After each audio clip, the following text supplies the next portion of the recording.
Hi friends, welcome to Salem Padma சமையல்.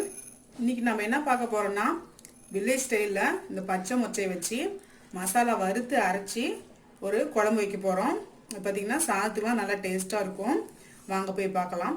அதுக்கு முன்னாடி நம்ம சேனல் இப்போ தான் புதுசாக பார்க்குறீங்கன்னா சப்ஸ்கிரைப் பண்ணிக்கோங்க. பக்கத்தில் இருக்கிற பெல் பட்டனையும் கிளிக் பண்ணிக்கோங்க.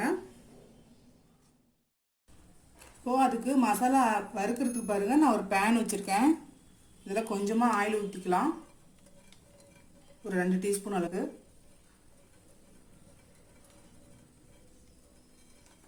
இப்போ இதில்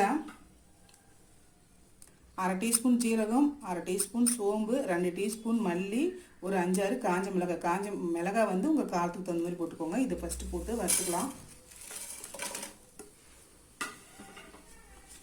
மீடியம் ஃப்ளேம்லேயே வச்சு வறுத்துக்கலாம்.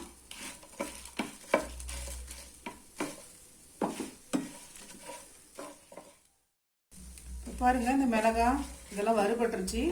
இப்போது சின்ன வெங்காயம் ஒரு 7-8, ஒரு 4 பல் பூண்டு, ஒரு கொஞ்சமாக வந்து கருவேப்பிலை, இது வதக்கலாம்.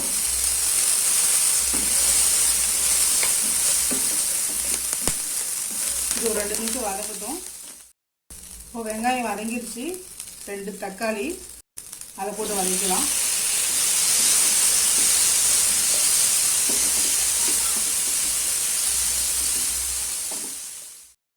இது கொஞ்சமாக மஞ்சள் பொடி போட்டுக்கலாம்.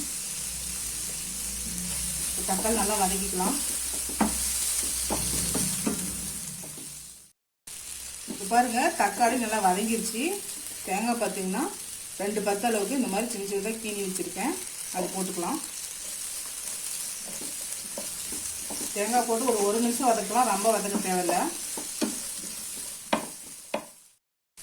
பாருங்கள், இது வதங்கிருச்சு. இப்போ இது ஆற வச்சு நம்ம நைஸாக அரைச்சி எடுத்துக்கலாம்.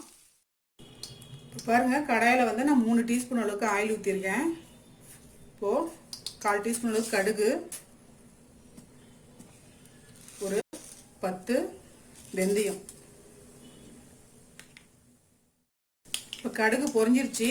சின்ன வெங்காயம் பார்த்தீங்கன்னா நான் ஒரு 10 சின்ன வெங்காயமும் ஒரு 5-6 பல் பூண்டு வச்சுருக்கேன், அது போட்டுக்கலாம்.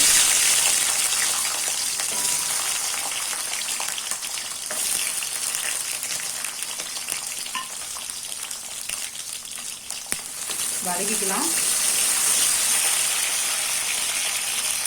கருவேப்பிலை கொஞ்சம் போடுறேன். இப்போது வெங்காயம் வதங்கிருச்சு. பாருங்கள், மொச்சக்கொட்டை நான் வந்து வேக வச்சு வச்சுருக்கேன், ஒரு கப் அளவுக்கு, அது போட்டுக்கலாம். மொச்சக்கொட்டை நம்ம விருப்பத்துக்கு தகுந்த மாதிரி போட்டுக்கலாம். கம்மியாகவும் போட்டுக்கலாம், அதிகமாகவும் போட்டுக்கலாம்.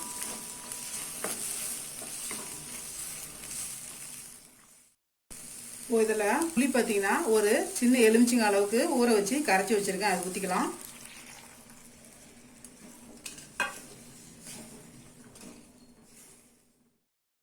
இதில் கொஞ்சமாக மஞ்சள் பொடி போட்டுக்கலாம்.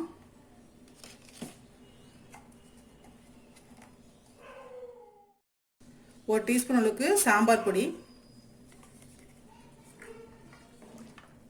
இப்போது இது புளி பச்சை வடை போகிற அளவுக்கு கொதிக்க வச்சுக்கலாம்.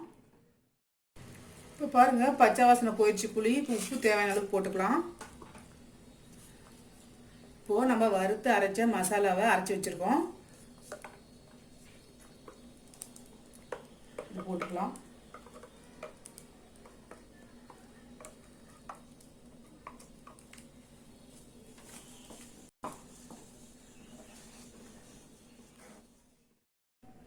கொஞ்சமாக தண்ணி ஊற்றிக்கிறேன்.